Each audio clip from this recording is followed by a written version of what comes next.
କିଛି ନୀତି ଶିକ୍ଷା ସବୁ କାମ ଆଦରି ବସେ ସେ କିଛି କରିପାରେ ନା। ପାପକୁ କ୍ଷମା ଦେବା ଅର୍ଥ ପୁଣ୍ୟକୁ ନଷ୍ଟ କରିବା। ଲୋଭ ନାହିଁ ତ ପାପ କାହିଁ। ଖରାପ ଅଭ୍ୟାସ ଚଞ୍ଚଳ ବଢ଼େ।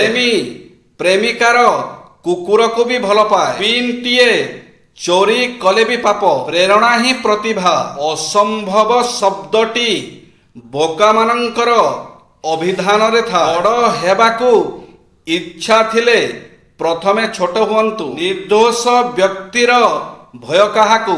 କୃତଘ୍ନ ପାଖରେ ଦୟା ହାର ମାନେ। ଦୟା ମଣିଷର ଗୋଟିଏ ଭୂଷଣ। ଶୋଇଲା ସିଂହକୁ ଜଗାଅ ନାହିଁ। ଭଲ ପାଇବା ସହ ବିଜ୍ଞ ହେବା ଅସମ୍ଭବ। ଯୁଦ୍ଧରେ ଦ୍ୱିତୀୟ ସ୍ଥାନ ପାଇଁ କୌଣସି ପୁରସ୍କାର ନାହିଁ। ଥରକେ ଦେଖି ମଣିଷ ଚିହ୍ନ। ନିର୍ଜନତା ହିଁ ଉପଯୁକ୍ତ ସାଥୀଟିଏ। ଯଦି ସମସ୍ୟା ନଥାନ୍ତା ତେବେ ସୁଯୋଗ ନଥାନ୍ତା। ଆଳସ୍ୟ ବୃଦ୍ଧି ହେଲେ ବିବେକ ନାଶ ହୁଏ।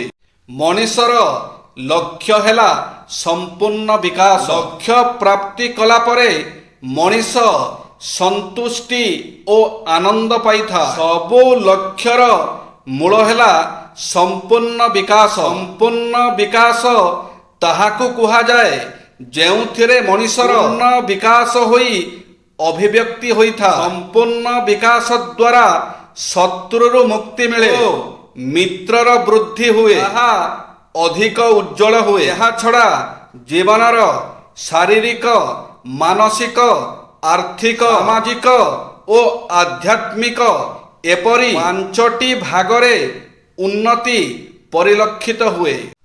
ଜୀବନରେ କୌଣସି ଲକ୍ଷ୍ୟ ରହିବା ନିହାତି ଆବଶ୍ୟକ।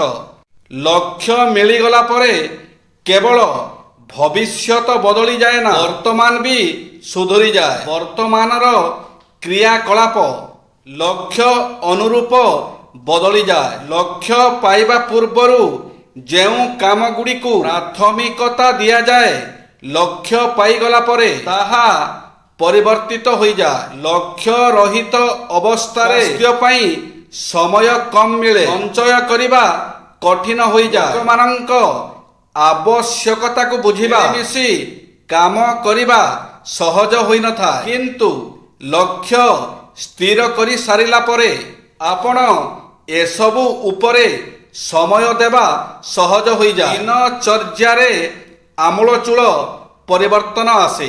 ନିଜ ହାତ ଉପରେ ଅନୁଶାସନ ନଥିବା ବ୍ୟକ୍ତି 6ଟି କୁ ଅଭ୍ୟାସର ଶିକାର ହୁଏ ଓ ନିଜର ଉନ୍ନତିକୁ ଅବରୁଦ୍ଧ କରେ।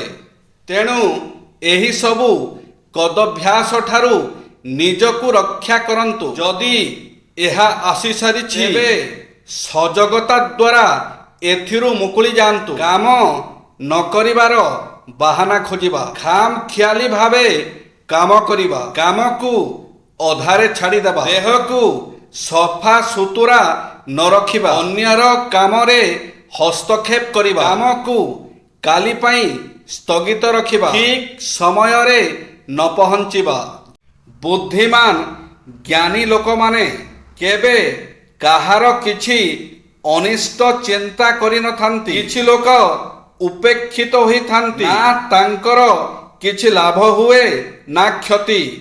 ଏମାନେ ରାଗି ଗଲେ ବି ଏମାନଙ୍କୁ କେହି ଡରିନଥାନ୍ତି। କାରଣ ଏମାନଙ୍କ ମନରେ କିଛି ପାପ ଚିନ୍ତା ନଥାଏ। ଏଭଳି ଲୋକମାନେ ପ୍ରସନ୍ନ ହୋଇଗଲେ ବି କାହାର କିଛି ଲାଭ ହୋଇନଥାଏ କି କ୍ଷତି ବି ହୁଏ ନାହିଁ। ଏଭଳି ଲୋକମାନଙ୍କର ଖୁସି ବା କ୍ରୋଧ ବିଷୟରେ କାହାର କିଛି ଚିନ୍ତା ନଥାଏ। ଲୋକ ସେହିମାନଙ୍କୁ ହିଁ ଡରିଥାନ୍ତି ଯେଉଁମାନଙ୍କ ଦ୍ୱାରା କିଛି ଲାଭ ବା କ୍ଷତି ହେବାର ଆଶଙ୍କା ଥାଏ। ସେମାନଙ୍କ ଶକ୍ତି ସାମର୍ଥ୍ୟକୁ ହିଁ ଭୟ କରାଯାଇଥାଏ। ଜୟ ଶ୍ରୀ ଜଗନ୍ନାଥ।